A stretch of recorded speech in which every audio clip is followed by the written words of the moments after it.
Rathmore fans, and welcome to episode 2 of our Fiddler Friday series as we continue to count down to the State Fair of Texas. We have 9 weeks left to go before Rathmore makes its Chevy Mainstage debut, and personally, I cannot wait to get on that stage! But before we get into all of my feelings on the subject, of which there are many, let's get into some good old-fashioned bluegrass with a tune from my childhood, and stick around afterwards to hear me get sappy about my dad, because I can. Enjoy!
So a few of these tunes that I chose for this series harken back to my beginning days as a young fiddler, and it's kind of fun now because as an adult I can make them my own and claim them for myself, which has been a lot of fun putting the list together of tunes that I want to share with you guys. But it's also kind of taken me on a trip down memory lane as I reflect on, you know, what's made me a fiddler and what's brought me to this point. For the record, being a fiddler is completely my dad's fault. He decided when I was very young and taking classical lessons that what was the point of learning the violin if you weren't going to learn some fiddle tunes?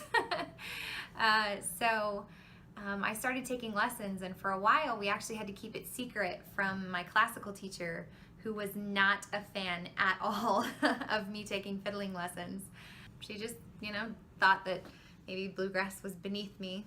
But obviously it wasn't. It's become a passion of mine, and I ended up taking lessons from some of the most influential people in the Old Time Fiddling Association in Orange County.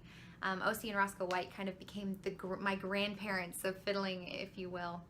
And they were just wonderful people. They taught me so much and were so gracious, and believe it or not, my classical teacher did eventually find out that I was taking fiddling lessons and competing when I started winning.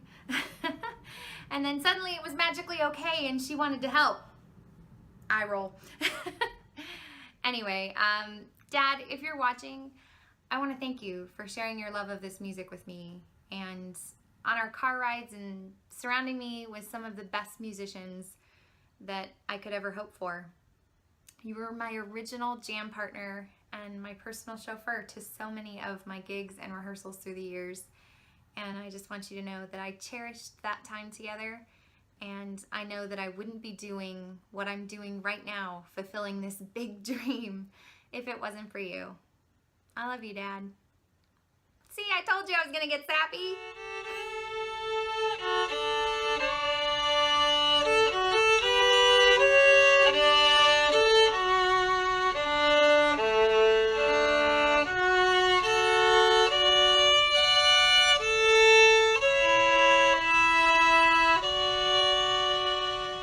Okay guys, that's it for today. We have 8 more episodes of our Fiddler Friday series, and I hope you guys are having as much fun as I am. To close out our video this week, I want to remind you to like and share our video on Facebook at facebook.com/RathmoreBand. And while you're there, if you haven't already, like and follow our page to stay updated on our shows, our videos, and our upcoming announcements for special prizes. Jazz hands. Don't forget to subscribe to our YouTube channel, and of course you can find us at rathmoreband.com as well as Instagram and Twitter. Stay tuned for Willis Wednesdays, and I will see you next Friday. Thanks for watching, guys.